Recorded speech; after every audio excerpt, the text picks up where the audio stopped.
हिंदसदवंदियाणं तिहुवणहिदमधुरविसदवकाणम् अन्तातीदगुणाणं नमो जिनाणं जिदभवाणं। कुंदकुंदाचार्य भगवान की जय। जास्तिका संग्रहामध्ये गाथा नंबर 60 बघत होतो आपण। भावो कम्मनिमित्तो कम्मं पुणभावकारणं भवति न दुतेसिं खलु कत्ता न विना भूदा दुकत्तारम्। काय चाललंय प्रकरण आपलं? जीवाचा कर्ता अधिकार सुरू आहे। त्या कर्ता अधिकारामध्ये कोण कोणाचा कर्ता आहे? प्रत्येक द्रव्य स्वयं स्वतःचा कर्ता आहे, प्रत्येक पर्याय स्वयं स्वतःची कर्ता आहे। कारण प्रत्येक समयाला उत्पाद व्यय ध्रुव चालू आहे। उत्पाद व्यय कशाचा होतो? काय म्हणले? उत्पाद आणि व्यय हा द्रव्याचा स्वभाव आहे। एक पर्याय उत्पन्न होते तर दुसरी पर्याय व्यय झालेली असते। मग त्या पर्यायाला उत्पन्न कोण केलं आणि व्यय कोण केलं?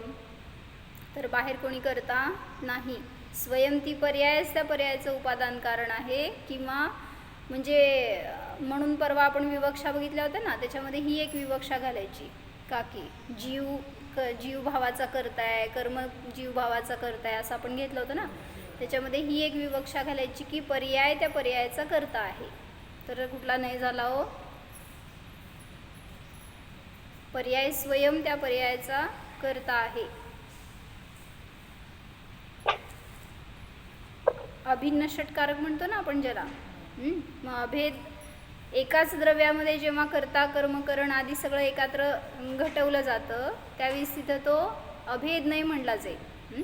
त्याच्यामध्ये दुसऱ्या कोणाचा कर्ता कर्मभाव नाही, म्हणजे निश्चय शुद्ध नयाने तो ती पर्यायच त्या पर्यायाचा कर्ता आहे असं सांगितलं जाईल। त्याच्यामध्ये थोडंसं विशेष वर्णन घेतलंय।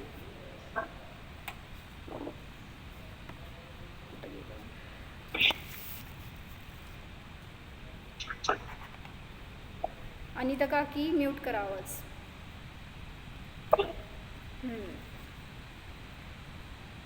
निमित्त नैमित्तिक संबंध का और उपादान उपादेय भाव का स्पष्ट निर्णय एक ज्ञानी संत में रहा करता है। कर्म जीव के भाव का करता है, जीव ही जीव के भाव का करता है। जीव और कर्म बिल्कुल जुदे पदार्थ है। जीव और कर्म का परस्पर एक क्षेत्रावगाह घनिष्ठ संबंध है। आदिक समस्त कथन जो सुनने में विरोधी कथन जैसे लगते हैं वे भी नए चक्र के साधनों से सब अविरोधी मालूम होने लगते हैं। म्हणजे कुठल्या तरी न्यायाच्या अपेक्षेने सगळं सत्य आहे, यथार्थच आहे। यह नए चक्र एक कठिन चक्र है। इसका साधन जब तक नहीं हो पाता तब तक वस्तु स्वरूप के प्रकाशन में उसे सफलता नहीं मिल सकती। जोपर्यंत नए विभाग समजणार नाही तोपर्यंत वस्तु स्वरूप यथार्थ समजणार नाही। काय म्हणताय का?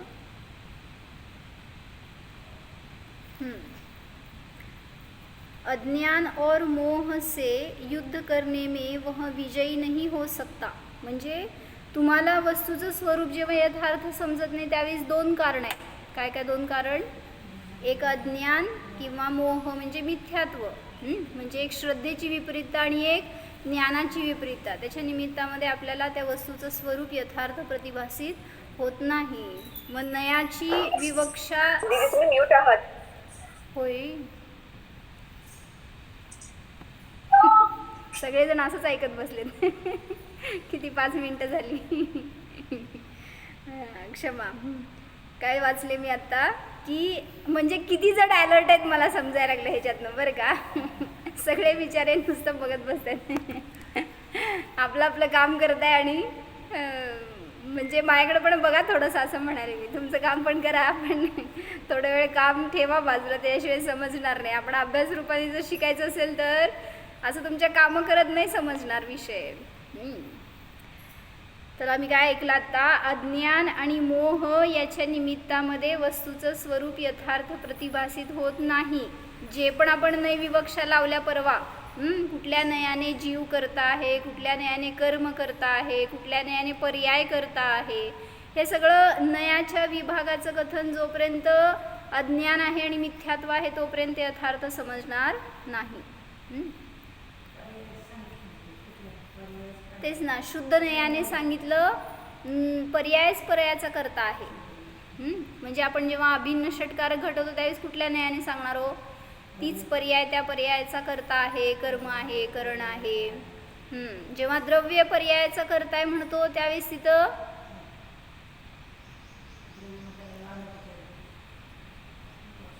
द्रव्य पर्यायाचा करता आहे म्हटलं तर कुठला नाही आला सांगा, शिकवलं की काल? काढून लिहिलेलं काढून वाचा की म्हणजे समजते. द्रव्य जेव्हा पर्यायाचा करता म्हटलं त्यावेळेस कुठला नाही झाला? अनुपचारित सद्बुद्ध. काय काकीजी आप भी ऐसे बोल रहे हो? आता रोज माग जावं लागेल. गुण दाखवलाय ना तो, गुण आहे ना तो. द्रव्य आपल्या पर्यायाचा करता आहे. अच्छा ठीक आहे, मग ते अनुपचारित असद्बुद्ध नहीं बाबा दीपाली बेन, आपसे हमें ये उम्मीद नहीं है. सच्चरित नसतं ते. हां, एक तर सद्भूत म्हणा, नाहीतर अनुपचरित म्हणा, उपचरित म्हणा, असद्भूत म्हणा, अशी नावं आहेत ती. मी शॉर्टमध्ये लिहिले म्हणून तुम्ही शॉर्टमध्ये लिहू नका, तुम्हाला समजणारच नाही नंतर ना. मग ते मी सत लिहिले तर सद्भूत लिहा तिथं तुम्ही. सद्भूत नय आहे तो. काय कोण लिहिला असला तर तसं व्यवस्थित लॉंग फॉर्ममध्ये लिहा, शॉर्ट फॉर्ममध्ये लिहू नका. सद्भूत म्हणताना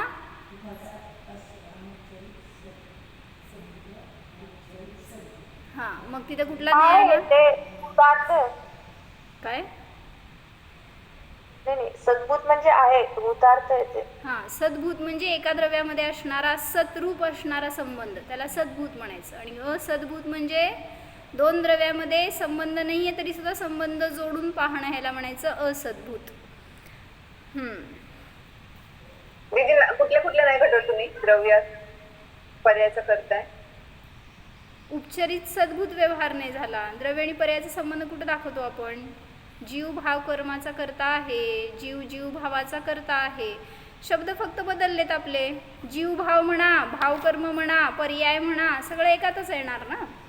जीवाचे भाव कर्म म्हणताय त्यावेळेस रागद्वेषादी विकारी भाव किंवा शुद्ध शुभ सगळ्याच पर्याय, ज्या कुठल्या पर्याय त्या पर्यायांचा द्रव्य करता आहे असं म्हणत असताना व्यवहार न्यायामध्ये जाणार. पण जेव्हा पर्यायच पर्यायाचा करता आहे म्हणतो त्यावेळेस तिथं आता तुम्ही सांगा. सांगितलं की तुम्ही सुद्धा नाही. हां, म्हणजे कुठला नाही झाला? पर्याय जसं द्रव्य अभेद रूपाने स्वतःचाच करता कर्मकरण आहे म्हणतो, तसंच पर्यायामध्ये सुद्धा अभिन्न षटकारक दाखवली ना. प्रवचनसारच्या 16व्या गाथेमध्ये पण सांगितलं त्यांनी, आणि इथं पण येणार आहे. आता ॲक्च्युली ही भूमिकाच चालू आहे त्या अभेद षटकारक सांगण्यासाठी. 62 नंबरच्या गाथेमध्ये अभिन्न षटकारक दाखवणार आहेत. जाऊ आपण तिथंपर्यंत बहुतेक. चला तर परमश्रुत बरोबर आहे ना? हां, निश्चयाने बरोबर आहे ना तो आता त्यांनी सांगितलेला. हां, कारण एकाच द्रव्यामध्ये संबंध दाखवतोय ना आपण, त्यामुळं तोच द्रव्य त्या द्रव्याचा करता म्हणा, पर्याय पर्यायाचा करता म्हणा, तर त्याच्यामध्ये काय उपचार नाही आहे किंवा व्यवहार नाही आहे, त्यामुळं ते शुद्ध न्यायाचं कथन आहे. तर काल आपण थोडं बघितलं होतं त्याच्यामधलं. कर्मों के उदय का निमित्त हुए बिना यह जीव भाव उत्पन्न नहीं होता. यदि कर्म स्थिति का निमित्त पाए बिना, हां, हे एक त्यांनी विवक्षा घेतली आहे की प्रश्न विचारलाय, जर कर्मांचं निमित्त नसताना जीवाला विकारी भाव होतील, विभाव होतील, तर काय आपत्ती येईल? तुम्ही सांगताय ना इथं की जीव भाव म्हणजे आपले भाव कर्म, जे काय क्रोध आदी कषाय आहे ते रागद्वेषादी भाव ह्यांचं निमित्त कर्म आहे. मग जर कर्म निमित्त नाही मानलं तर काय आपत्ती येईल?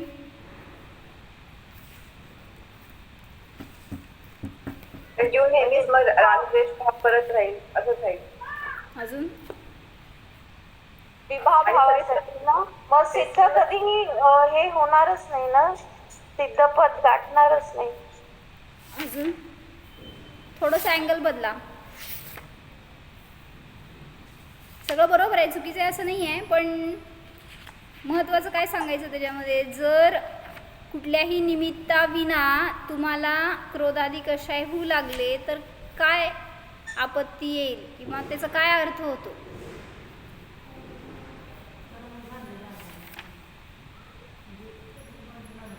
तो जीवाचा स्वभावच होतो. करेक्ट, हे सांगायचं, जीवाचा स्वभाव होईल तो. जर निमित्ताविना, जसं म्हणलं ना, कुठल्याही स्वभावाला, कुठल्याही द्रव्याच्या स्वभावाला परनिमित्ताची अपेक्षा नसते. म्हणून सांगतायत की जर जीवाला विकारी परिणमन स्वभावतःच होईल तर त्या निमित्ताची गरजच नाही पडणार. मग सिद्धांना सुद्धा विकारी भाव होतील स्वभावरूप परिणमन असल्यामुळं. त्यामुळं सांगतायत की जर इथं पण घेतलं, यदि कर्मस्थिति का निमित्त पाए बिना जीव भाव उत्पन्न हो जाए तो यह औदैक भाव ही जीव का स्वरूप बन जाएगा. जो जिसका स्वरूप होता है वह उससे त्रिकाल भी अलग नहीं किया जा सकता. म्हणजेच काय, निमित्त आहे ते काही वेळेसाठी तुमच्याबरोबर जवळ येते, काही समयांसाठी, काही क्षणांसाठी ते निमित्ताचा संयोग असतो. एकदा निमित्त दूर झालं की पुन्हा तसे भाव होतील नाही होतील सांगता येत नाही. पण जो स्वभाव असतो तो कधीच बदलणार नाही. जसं म्हटलं, ज्ञाताद्रष्टा हा जीवाचा स्वभाव आहे. कुठला, कोणाच्या निमित्तात आहे सांगा? तो घरात असताना ज्ञाताद्रष्टा असता म्हणजे स्वभाव बरं का, तुमची परिणती नाही सांगते मी. जाणणे हा स्वभाव कुठल्या द्रव्यामध्ये, कुठल्या क्षेत्रामध्ये, काळामध्ये, भावामध्ये बदलतो. त्यामुळं स्वभाव जो असतो तो निमित्ताच्या अधीन नाही, निमित्त निरपेक्ष असतो स्वभाव. मग जर कर्मांचं निमित्त नसताना जीवाला रागादी भाव होतील, औदैकादी भाव होतील म्हणलं तर त्रिकालामध्ये पण ते त्याच्याबरोबरच राहणार सगळे हे विकारी भाव. सिद्धांना सुद्धा तसे विकारी भाव स्वभाव आहे असं म्हणावं लागेल. तब यो इसे सदा, समयसर मधलं का पंचस्तिकाय मधलं? पंचास्तिकाय मधलंच आहे. पंचास्तिकायचं वर्णी प्रवचन आहे, त्याच्यामध्ये थोडासा खुलासा घेतलाय त्यांनी. इसे सदा काल रागी ही मोही ही बना रहना पडेगा. जर तो निमित्त निरपेक्ष विभाव करू लागेल जीव तर सदैव रागी द्वेषी मोहीच म्हणावा लागेल, दुःखी रहना होगा.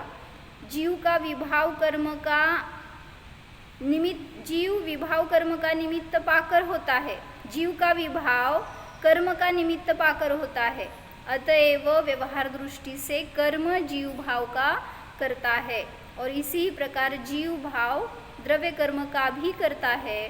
कुठल्या न्यायाने? लगेच लगेच सांगा. जीव द्रव्य कर्म का करता है. उच्चरित असद्भूत, अनुच्चरित अनुच्चरित अनुच्चरित सगळे मिळून 4 नाही सांगून टाका म्हणजे झालं. अनुच्चरित असद्भूत.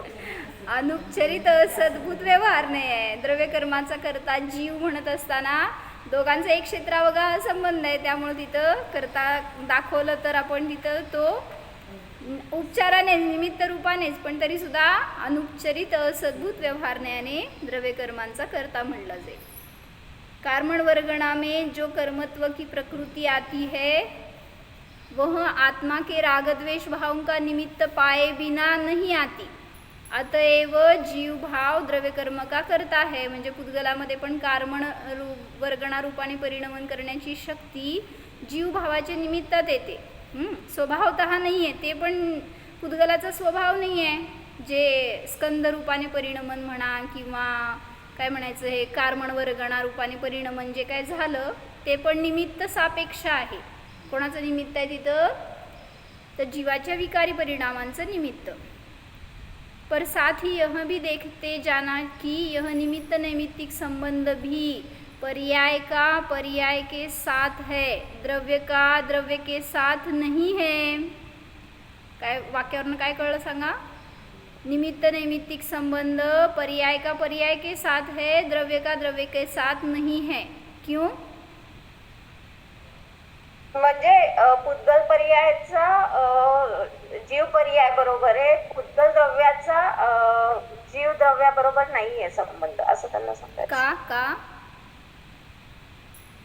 निष्कर्ष त्यातनं? द्रव्याचा कारण की परत तो स्वभाव आहे ना, स्वभावात आपण काय बदल करू शकत नाही, जो काय नाही का? नाही, निमित्त नैमित्तिक संबंध पर्यायाचा पर्यायाशी आहे, द्रव्याचा द्रव्याशी नाही का? सिद्धांत देणार एक त्याच्यावर. द्रव्य दूसरे द्रव्य का कुछ नहीं कर सकता, स्वतंत्र है प्रत्येक का परिणाम. हां बरोबर आहे. कोण आलंय काय आमच्याकडं? नाही बरे.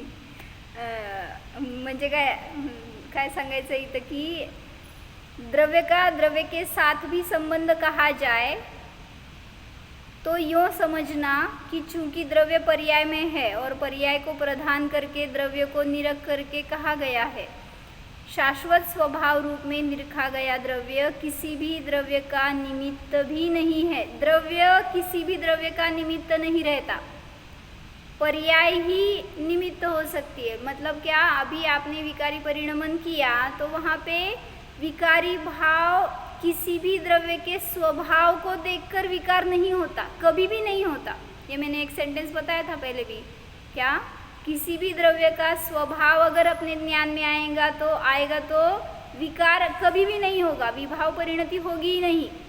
अगर उस द्रव्य का स्वभाव हमारे परिणमन में, हमारे ज्ञान में आया है तो इस वजह से द्रव्य को देखकर विकारी भाव नहीं होते. सो द्रव्य आपके विकार का निमित्त नहीं है. क्या समझ में आया?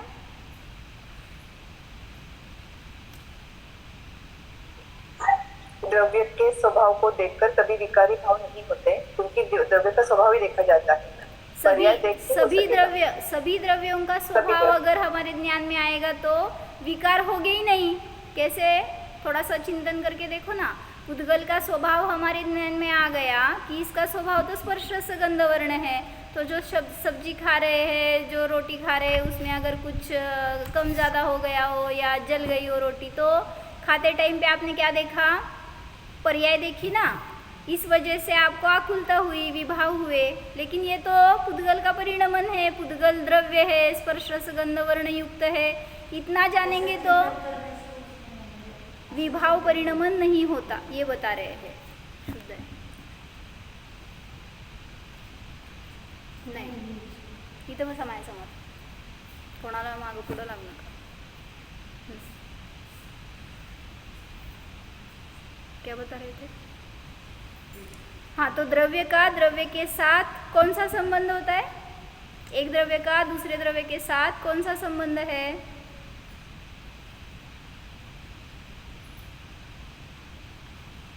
प्रश्न पड़ गया.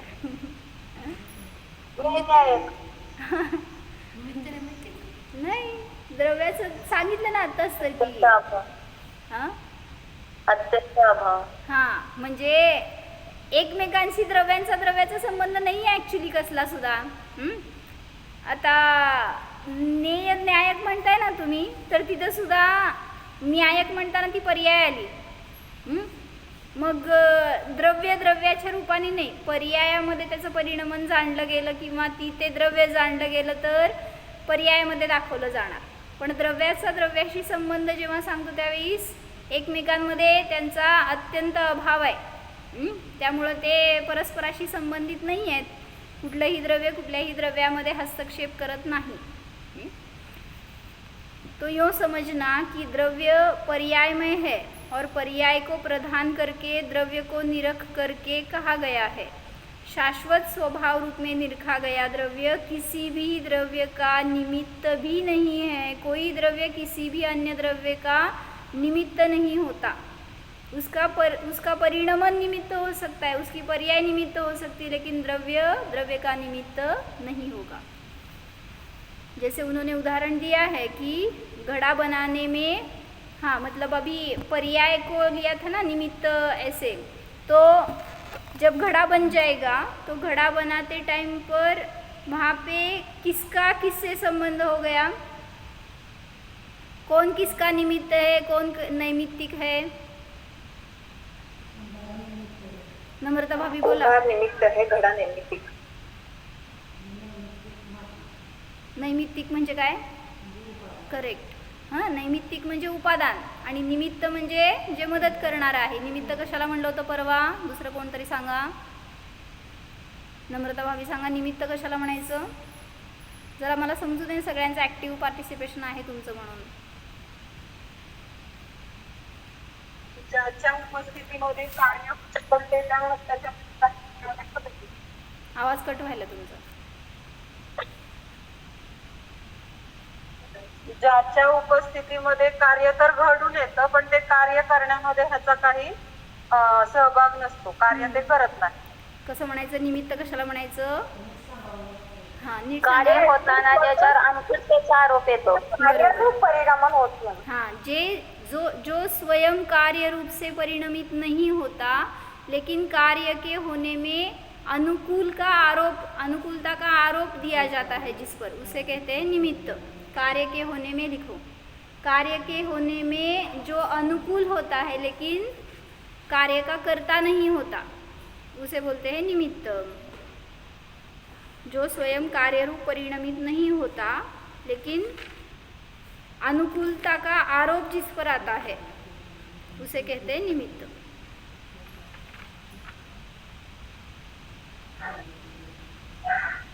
और निमित्त वहाँ पे उपस्थित हो ये जरूरी नहीं ना दीदी, ऐसा, क्योंकि अगर कर्मों का मोक्ष मतलब मोक्ष के टाइम कर्मों का जाना मतलब छूटता है तब मोक्ष होता है. तो वो अगर निमित्त है निमित्त ही. लेते तो वहाँ पे उपस्थित नहीं, उपस्थित म्हणजे कोई तो उपस्थिति लेते हैं ना तो हर जगह नहीं घटता है वो चीज.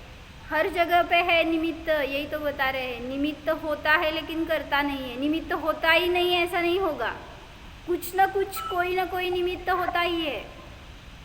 उपस्थित होने का बात करी थी, उपस्थित होता वो बोल रही. उपस्थित मतलब वहाँ पे वो प्रेजेंट, जैसे एब्सेंस में भी हो जाता है वो निमित्त कहलाते हैं, ऐसा कहना. हाँ, मतलब अभाव रूप ऐसे बोल रहे हैं आप. हाँ हाँ हाँ. मतलब कर्म के अभाव में जीव को मोक्ष हो गया, कुछ भी वही वो भी निमित्त ही है. कर्म का आपसे छूट जाना भी ये भी निमित्त ही है. या वैसा जो कुछ द्रव्य क्षेत्र काल भाव का परिणमन है बहिरंग में, तो वो भी निमित्त हो गया. उनके आयु कर्म का क्षय वो भी निमित्त हो गया. मतलब ऐसे कुछ ना कुछ तो निमित्त होगा ही जहाँ पर वो कार्य होता है, लेकिन निमित्त कार्य रूप से परिणमित नहीं होता. असं बसा.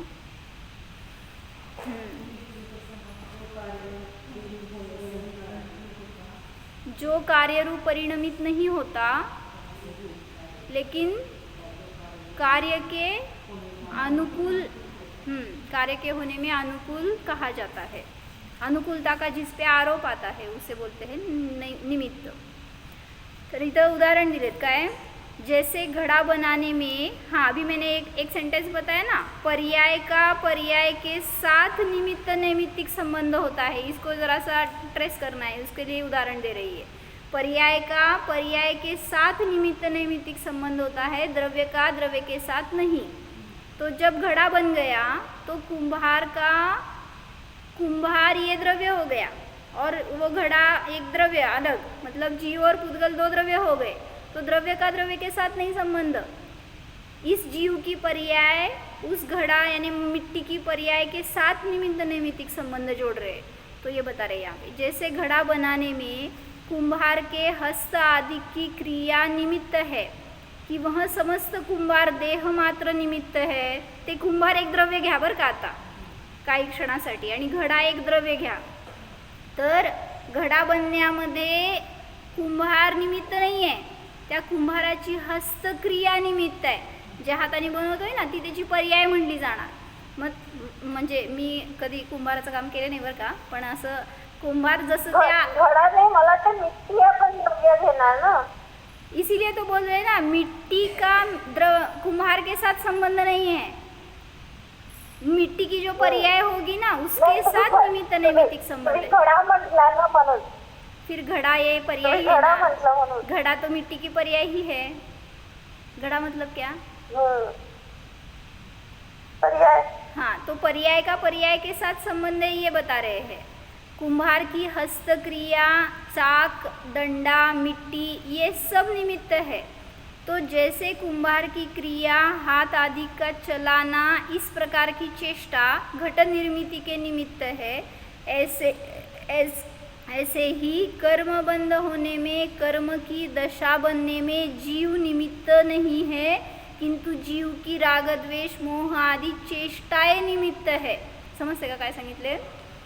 जीव स्वयं निमित्त नाही आहे तुमच्या कर्मबंधामध्ये, तर जीवाची जी परिणती झाली ना रागद्वेष मोह रूपानी, ती तुमच्या कर्मबंधामध्ये आश्रवामध्ये निमित्त आहे.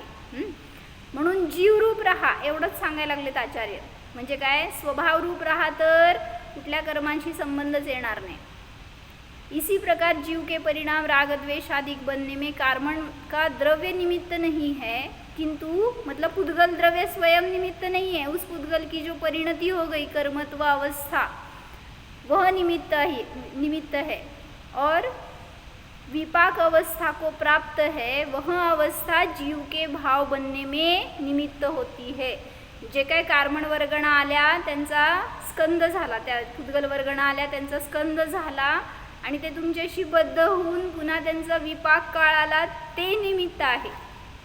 स्वयं पुद्गल द्रव्य तुमच्या रागद्वेषामध्ये निमित्त नाही. म्हणून त्याला पुद्गल म्हणून बघा ना. जे काय आलं ना समोर तुमच्या, त्याला नुसतं पुद्गल म्हणून बघा तर रागद्वेष होत नाही. आणि आपण तसं बघत नाही म्हणूनच संसार करताय तुम्ही लोक. संसारापासून सुटायचं तर काय करावं? फक्त स्वभाव बघा. जे काय द्रव्य तुमच्या समोर येणार त्याचा नुसतं स्वभाव बघाल तर संसार संपला. काय हो म्हणा. द्रव्याचं निमित्त नाही होत, हे नवीन कन्सेप्ट काढली पर्यायचं म्हणजे असं लक्षातच तरी. हां तेच नाही, मला पण चांगलं वाटलं जेव्हा वर्णीचं हे चिंतन वाचलं तेव्हा. म्हणजे आहे सगळं सत्य, पण आपण कधी त्या व्ह्यूनी बघितलं नाही आहे. म्हणजे पर्यायाचा पर्यायाशी संबंध असतो ॲक्च्युली. आणि हे पण मागे एके ठिकाणी वाचलं होतं आपण की जेव्हा पण द्रव्याचा स्वभाव आपल्या ज्ञानामध्ये येणार त्यावेळेस विकारी परिणमन होणार नाहीच. जे काही विकारी परिणमन होतं ते त्या द्रव्याची अवस्था बघितल्यावरच होतं. प्रत्येकाला जीव म्हणून बघा म्हणतात ना माताजी. म्हणून तर जेव्हा जीव दिसला त्यावेळेस न इष्ट न अनिष्ट न मित्र न शत्रू काय दिसतं तिथं. म्हणून तर त्या मुनिराजांना जंगलात बसल्यावर तो वाघ आहे म्हणून भय नाही वाटत, किंवा ते काय निर्बल पशु आहेत तर त्यांच्याकडं बघून दयाभाव काय, तिथं सगळ्याला जीव म्हणून पाहतायत ना, त्यामुळे न्यूट्रल आहेत. आणि आपण भय करतोय, म्हणजे रागद्वेष करतोय, त्याच्या निमित्तामध्ये संसार वाढतोय. काय म्हणताय? नाही, ते द्रव्य दृष्टी म्हणून तर म्हणतात ना की द्रव्य दृष्टी ठेवा. म्हणजे काय करायचं? द्रव्यालाच महत्व द्यायचं, बाकी पर्यायाला नाही. बरोबर. हा तुम्ही करताय ना मग द्रव्य दृष्टी? म्हणजे असं चाललंय माहिती का, मी तुम्हाला सांगायचं आणि तुम्ही मला सांगायचं, बस द्रव्य दृष्टी राहिली बाजूलाच, द्रव्यातच राहिली. म्हणजे आपल्या रोजच्या जीवनात येऊ दे ह्याच्यासाठी चाललंय सगळं आपलं हे. मला जर दिवसभरामध्ये असं ज्ञाताद्रष्टा राहायचं असेल, कुठले विकारी भाव माझ्यामध्ये न हो असं वाटत असेल तर ह्याचं अवलंबन घ्यायला पाहिजे आपल्या पर्यायात. ह्याच्या रूपाने आपण परिणमन करायला पाहिजे, तर सावधानता येईल थोडी. करा अभ्यास रूपाने तर करा ना, एकदम नसतं सगळं बदलत. तरी पण मला का आत्ता हे विकारी भाव झाल्यावर तर आठवू दे ना तुम्हाला ॲटलिस्ट. नेक्स्ट टाइम तरी मग पुढं जरासं सावधानता येईल. म्हणजे आता मला नाही माहिती तुम्हाला किती फायदा होतोय, पण मला फार फायदा होतोय जेव्हा मी हे सगळं कर्मांचं वर्णन तुमच्याबरोबर शेअर करते आहे ना, तर त्यावेळेस मला पण काय असं फार त्याच्यामध्ये डीप जाऊन माहीत नव्हतं. पण आता जे काय वाचतोय ना आपण त्याच्या निमित्तामध्ये मी रोजच्या आता पर्यायामध्ये जेवढं शक्य आहे तेवढं टॅली करायचा प्रयत्न करते. म्हणजे होतंय, सहज होतंय, परीक्षण होतंय, निरीक्षण होतंय सगळं. त्याच्या निमित्तात आपल्याला थोडंसं चिंतनाला दिशा राहते, थोडंसं विशुद्धी राहते, जीवनाला एक कला येते ना जगण्यासाठी, एक निर्विकल्पतेसाठी. तुम्ही प्रयोग करा तर तुम्हाला पण येणार. काय म्हणताय? न्यायिक पर्याय सांगितले तुम्ही. हां न्यायिक पण पर्याय म्हणाले. हां जाणणारा त्या ज्ञेयाला जेव्हा मी जाणतोय त्यावेळेस तिथं ती जाणली गेलेली पर्याय म्हणली जाणार ना. मग न्यायिक संबंध म्हणून म्हटला त्यावेळेस, म्हणून म्हटलं न्यायिक ही पर्याय आली. स्वभाव घेतला तर ठीक आहे, जाणणारा आहे, पण एखाद्या वस्तूला तुम्ही जाणला त्यावेळेस ती त्याची पर्याय उत्पन्न झाली हे सांगितलं जाणार. म्हणून न्यायिक संबंध पण दोन भिन्न द्रव्यामध्ये येणार, पण तिथं उपयोग बाहेर गेला आणि त्या वस्तूला आपण जाणलोय त्यामुळे तिथं पण भेद येणार. जलुमा काय कळलं का? जरा असं शेअर करा की जरा इन्वॉल्व्ह व्हा की आमच्या चर्चेमध्ये. प्रगतीताई, योगिता काकी. आता पुढचा प्रश्न तुम्हाला सगळ्यांना. दीपा काकी. तर काय सांगत होते की पर्याय ही निमित्त असते. पर्यायामध्ये निमित्त नैमित्तिक संबंध असतो, द्रव्यामध्ये नाही. अभी यहाँ निश्चय दृष्टि को परम शुद्ध निश्चय दृष्टि कुठे गेलं, व्यवहार दृष्टि से जीव भाव कर्म भाव का करता है और कर्म भाव जीव भाव का करता नहीं है. विवक्षा बदलली बरं का जरासं. जीव भाव कर्म भाव का करता है और कर्म भाव जीव भाव का करता नहीं है, किंतु निश्चय से देखा जाए तो जीव भाव का कर्म करता नहीं है, कर्मों का जीव भाव करता नहीं है. निश्चयाने तर एकतर द्रव्य अकर्ता आहे किंवा मग अशुद्ध निश्चयाने जीवच जीव भावाचा करता आहे. थोडंसं विवक्षा त्यांनी बदलून घेतली आहे, वाचलं तर कळेल तुम्हाला. पण निश्चय से जीव भाव का जीव करता है, कर्म भाव का कर्म करता है. हे सगळ्यांना तुम्हाला कळत आहेत असं मला वाटतंय बरं का. मी जे वाचतीये ते जीव भाव का जीव करता. ब्लॅकबोर्ड वरती समजून सांगा ना हे वाला. काय सांगू ते पण सांगा. जीव भावचा करता आहे पण कर्म नाही असं काहीतरी आलं ना ते. काय सांगितलं त्यांनी, जीव भाव कर्म भाव का करता है असं म्हणताना कुठला नाही झाला लगेच सांगा.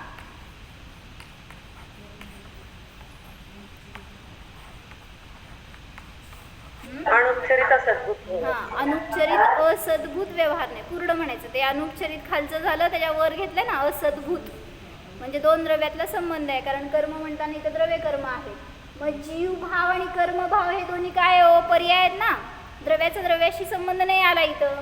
ही जीव भाव म्हणजे रागद्वेषादी भाव हे पर्याय आहेत आणि कर्माची जे कार्मण वर्गणा रूपाने पर्याय तयार झालेली ती एक पर्याय आहे. म्हणून या पर्यायाचा पर्यायाशी निमित्त नैमित्तिक संबंध सांगतायत, द्रव्याचा द्रव्याशी नाही.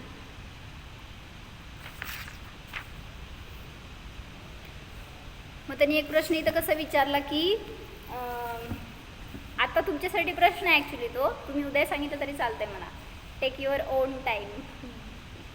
म्हणले तुम्ही काय म्हणता की कर्मांचं निमित्त, त्याच्या निमित्तात मला रागद्वेषादी भाव होतात, पुन्हा रागद्वेषादी भाव झाले की कर्म येतात, पुन्हा विभाव होणार, पुन्हा कर्म येणार, पुन्हा विभाव येणार, बरोबर.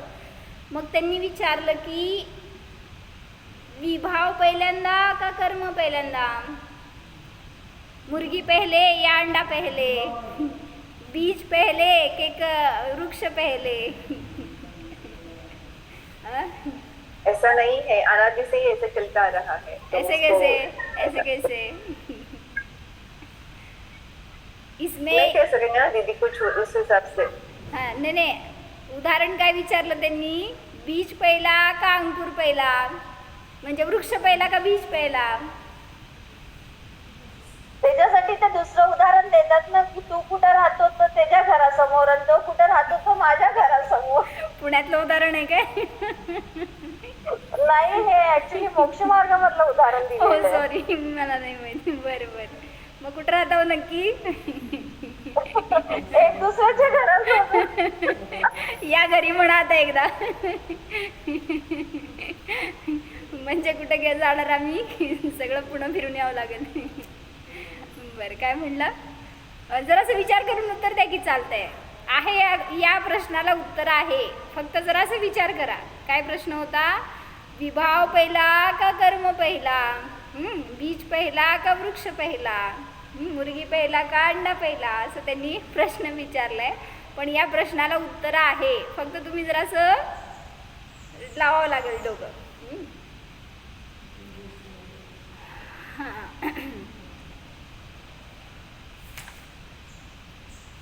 काय आपण चाललं होतं आपलं प्रकरण, मी इकडं का गेले.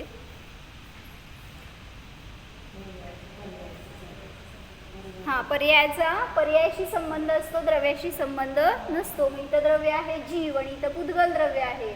तर या जीव आणि पुद्गलाचा परस्पराशी संबंध नाही आहे, पण पर्यायाशी संबंध दाखवला जाणार. आणि जरी सगळीकडे असं कुठं येईल की निश्चयाने जीव भावाचा करता जीव आहे, तरी सुद्धा तिथे तो निश्चयने नसतो. कुठला नाही असतो? अशुद्ध निश्चयने असतो. पण समजून घ्या, नाही तर मग लगेच निश्चयने म्हटलं की गफलत होते. आहे तर तो व्यवहारने. कुठला? जीवाच्या भावाचा करता. कुठला नाही?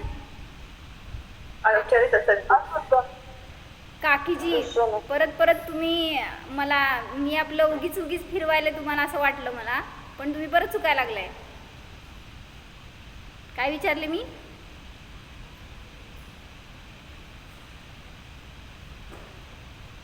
जीव भाव का करता है. आता रात्रीतनं झोपेतनं विचारलं तरी पण तुम्हाला यायला पाहिजे एवढं. उपचारित सद्बोध. सॉरी आता सगळ्याला रात्री फोन करून विचारणार आहे मी, झोपेतनं उठून 12 वाजता. ते आम्हा म्हणते असं की दिवसभरात जर जीवाचे संस्कार केले ना, रात्री हाक मारली तर झोपेमध्ये तुमच्या नावाचं पण तुम्हाला पत्ता राहणार नाही.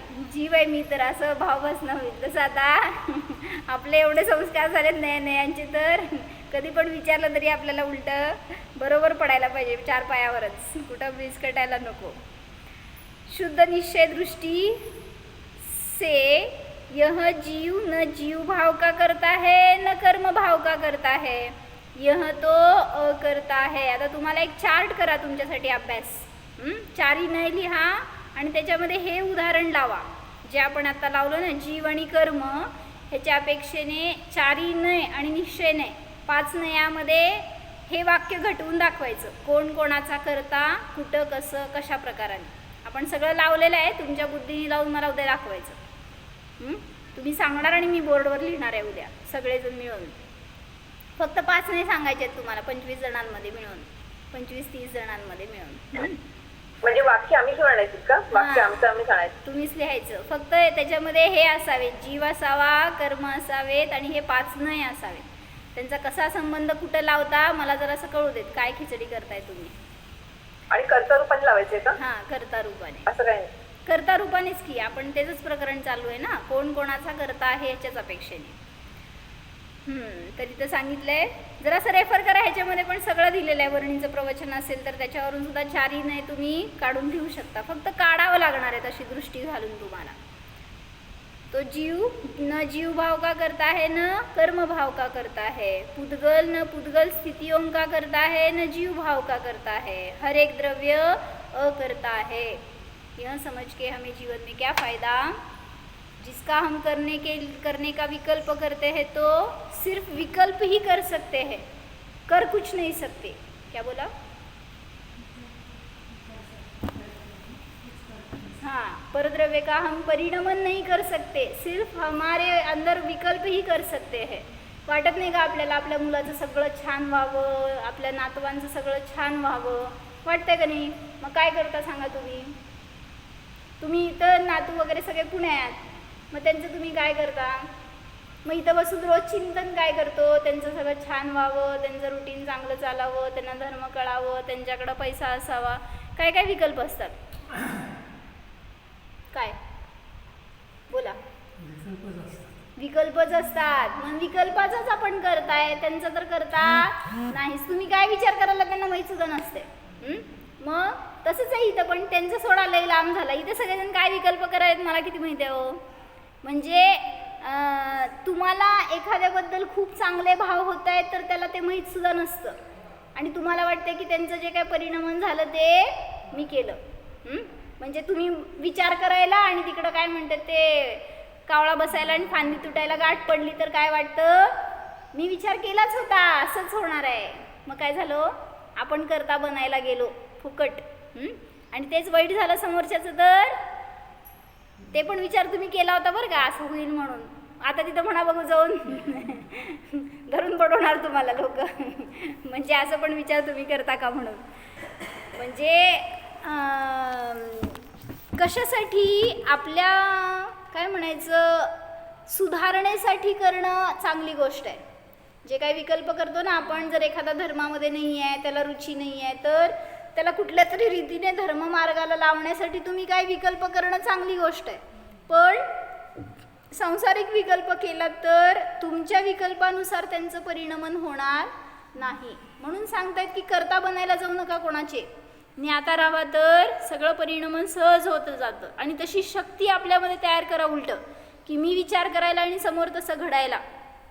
जसं माताजी विचार काय त्यांनी करतात असं नाही बरं का, पण काय म्हणायचं, 2 दिवसापूर्वीच आमच्याकडे एक काकी राहायला आले, त्या 8 दिवस राहिले आणि गेल्या.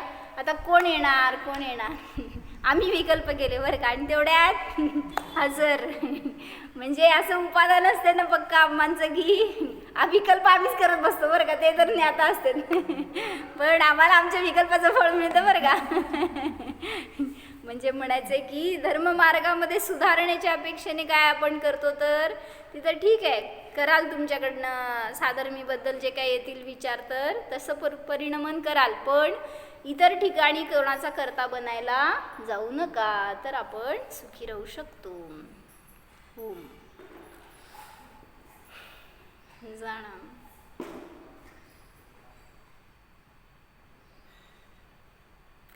हा मी जीव परद्रव्याचा करता नाहीच.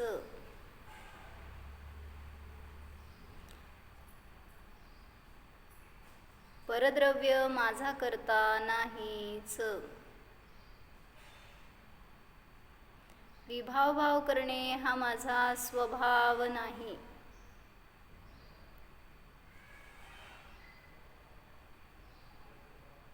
मी तर सर्व वस्तुस्थितीचा मात्र ज्ञाताच आहे. चेतन स्वरूपी आत्मद्रव्य आहे जाणा.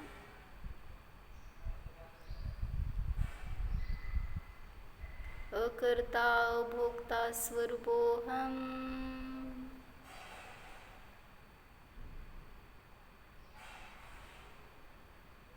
ज्ञाता द्रष्टा स्वरूपोऽहम्.